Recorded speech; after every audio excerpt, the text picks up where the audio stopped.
Hello students, today we have come with our another topic, that is consumer equilibrium in two commodity case.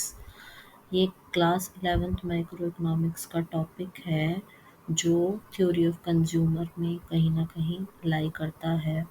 Last video में हमने discuss किया था consumer equilibrium in one commodity. आज हम पढ़ेंगे consumer equilibrium in two commodities. But उससे पहले हम थोड़ा डिस्कस करेंगे कि कंज्यूमर इक्विलिब्रियम क्या होता है। Consumer equilibrium is basically a situation in which a consumer maximizes satisfaction with limited income and does not tend to change his existing way of expenditure means कि कंज्यूमर क्या कर रहा है, अपना मैक्सिमाइज कर रहा है satisfaction with his given income and price. तो वो अपनी गिवन इनकम में क्या कर रहा है, अपने कंजम्पशन को मैक्सिमाइज करेगा और अपने सेटिस्फैक्शन को मैक्सिमाइज करेगा कि मार्केट प्राइस जो है एग्जिस्टिंग और उसी में इनकम जो उसकी है। तो इसमें दो कंडीशंस होती हैं। There are two different situation in which a consumer equilibrium can be achieved.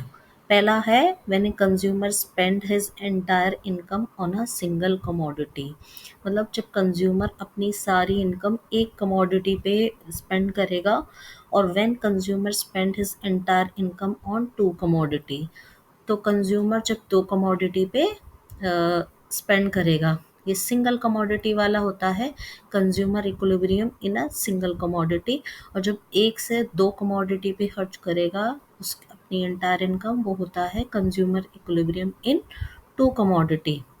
तो पहले हम देखेंगे कंज्यूमर इक्विलिब्रियम वन कमोडिटी में क्या होता है।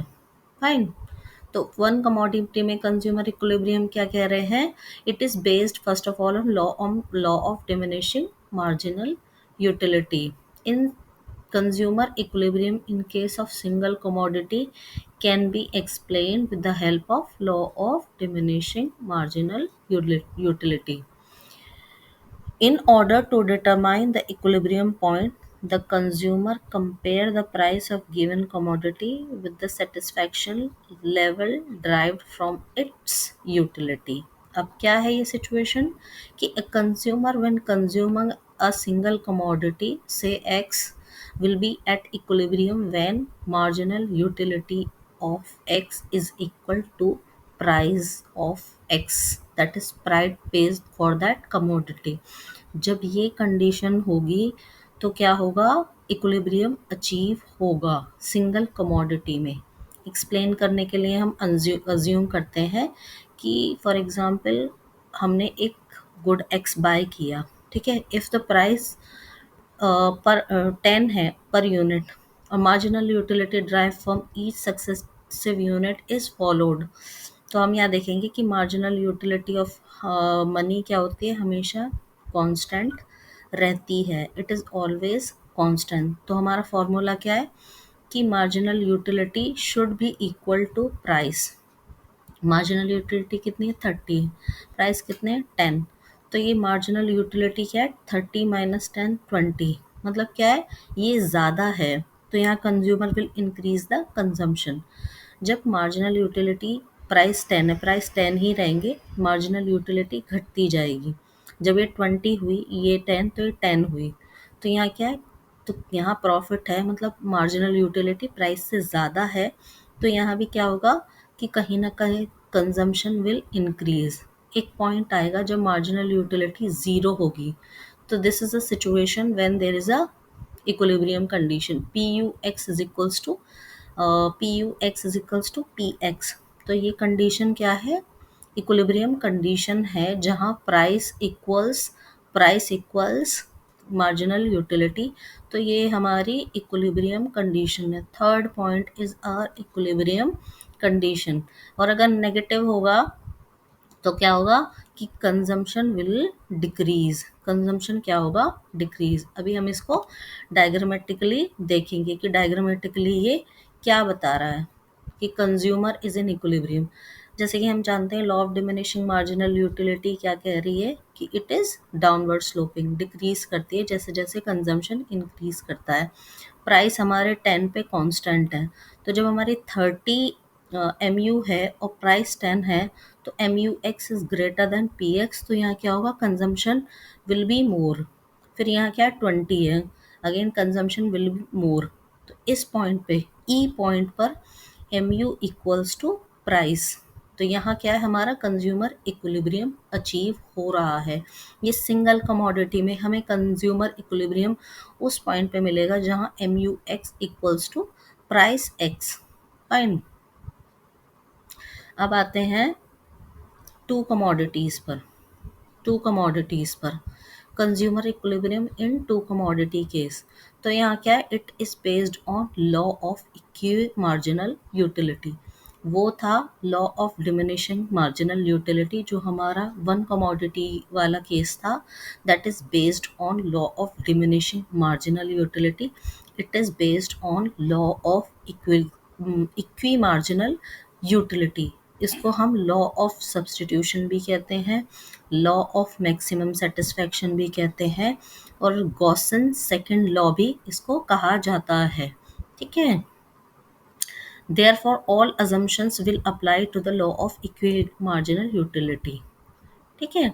The law of equal marginal utility states that if consumer gets maximum satisfaction when ratios of marginal utility of two commodities and their respective prices are equal and mu falls as consumption increases।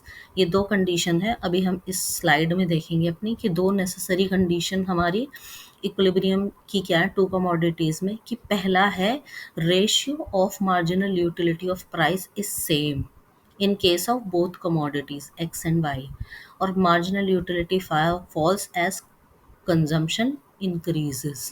Fine. अब इसको हम फॉर्मूले के through देखेंगे कि फॉर्मूले के through ये क्या कह रही है।